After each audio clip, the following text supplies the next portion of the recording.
چھوٹا کنٹری ہے۔ آسٹریلیا کا 90% رقبہ بے آباد ہے۔ یہ اگر چاہے تو اس 90% رقبے پر پاکستان جیسے 10 ممالک آباد کر سکتا ہے، لیکن یہ جانتا ہے ملکوں کو صرف رقبہ درکار نہیں ہوتا، انہیں وسائل بھی چاہیے ہوتے ہیں۔ چنانچہ یہ امیگریشن کے معاملے میں بہت سخت ہے۔ یہ غیر ہنرمند لوگوں کو ملک میں نہیں گھسنے دیتے۔ ہاں، البتہ اگر آپ اعلیٰ تعلیم یافتہ اور ہنرمند ہیں تو آسٹریلیا کے دروازے آپ کے لیے کھلے ہیں۔ آپ کو آسٹریلیا میں خوش آمدید کہا جائے گا۔ حکومت یہ جانتی ہے ہم دنیا کو انڈسٹری میں مات نہیں دے سکیں گے، چنانچہ انہوں نے زراعت کو اپنی صنعت بنا لیا۔ یہ لوگ لاکھوں ایکڑ پر گنا، کیلا، کپاس اور پھل اگاتے ہیں۔ آسٹریلین گائے اور بھیڑیں دنیا میں پہلے نمبر پر ہیں۔ آسٹریلیا ڈیری پروڈکٹس پیدا کرنے والے دنیا کے 10 بڑے ممالک میں شمار ہوتا ہے۔ دنیا کا مہنگا ترین شہد آسٹریلیا اور نیوزی لینڈ میں پیدا ہوتا ہے۔ یہ دونوں ملک دنیا بھر کو گوشت بھی سپلائی کرتے ہیں۔ یہ ہر سال $24 بلین کی ڈیری مصنوعات بیچتے ہیں۔ ہر سال لاکھوں فرزندان توحید خانہ کعبہ میں حج کے موقع پر قربانی کرتے ہیں، اور سب سے زیادہ قربانی کے جانور آسٹریلیا سے ایکسپورٹ ہوتے ہیں۔ آپ اگر نقشے میں آسٹریلیا کو دیکھیں تو آپ کو ملک کے تمام شہر سمندر کے کنارے آباد ملیں گے۔ آسٹریلیا کا بڑا حصہ بنجر اور صحرا پر مشتمل ہے۔ نقشے پر نظر دوڑائیں تو اتنا سرخ ہے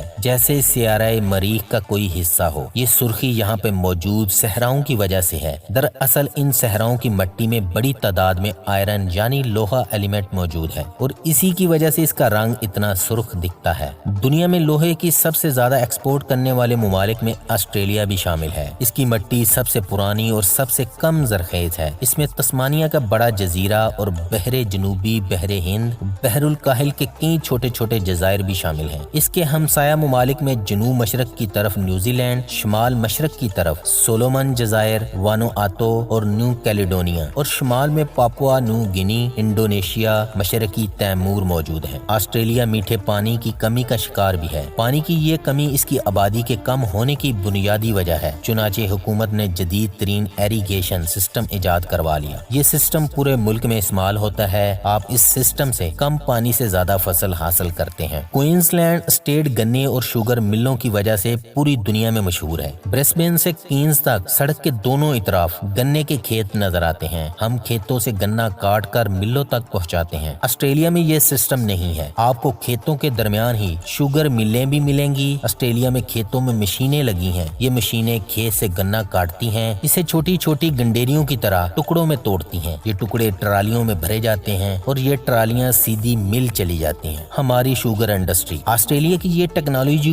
کیوں نہیں اپناتی؟ کسانوں میں یہ تکنیک متعارف کیوں نہیں کراتی؟ ہمارے کسان نے اپنے آپ کو روایتی کاشتکاری تک محدود کیوں کر رکھا ہے؟ یہ سوال بار بار میرے ذہن میں آتا ہے اور مجھے کوئی جواب نہیں ملتا۔ دوستو، پورے آسٹریلیا میں ٹونٹی کا پانی پینے کے لیے محفوظ ہے، چنانچہ وہاں PM سے لے کر عام شہری تک لوگ ٹونٹی کا پانی پیتے ہیں۔ منرل واٹر صرف سفر کے دوران پیا جاتا ہے۔ پورے آسٹریلیا میں سیوریج کی 2 لائن استعمال ہوتی ہیں۔ ایک میں گٹر کا فضلہ جاتا ہے جسے شہر سے باہر ڈمپ کیا جاتا ہے، دوسری لائن میں بارشی اور گھر کے استعمال کا عام پانی ڈالا جاتا ہے۔ اسی پانی کو ٹریٹ کر کے فصلوں اور پودوں کو دیا جاتا ہے۔ آپ اپنے ٹوائلٹ کا فلش سسٹم دیکھیے، آپ کو فلش ٹینک کے ساتھ 2 بٹن نظر آئیں گے۔ ایک بٹن دبانے سے پوری ٹینکی خالی ہو جاتی ہے، جبکہ دوسرے بٹن سے صرف آدھا ٹینک استعمال ہوتا ہے۔ یہ سسٹم آسٹریلیا نے ایجاد کیا اور یہ اس وقت پوری دنیا میں رائج ہے۔ اس سے پانی کی بچت ہوتی ہے۔ ہم کمال لوگ ہیں۔ ہم دریاؤں کو سمندروں میں گراتے ہیں اور اس کے بعد بالٹیاں اٹھا کر گلی گلی پانی کی بھیک مانگتے ہیں۔ ہم برسات میں ڈوب کر مر جاتے ہیں اور باقی 9 مہینوں میں بارش کی دعائیں کرتے ہیں۔ اور کمال لوگوں کو ٹیکنالوجی کی ضرورت نہیں ہوا کرتی، انہیں صرف بجانے کے لیے ڈھول، ووٹ ڈالنے کے لیے بریانی کی ایک پلیٹ اور حکمرانوں کے لیے بنارسی ٹھگ چاہیے ہوتے ہیں۔ محترم ناظرین کرام، آسٹریلیا کا دارالحکومت کینبرا ہے۔ اس شہر کی جگہ کو 1908 میں سڈنی اور میلبورن کے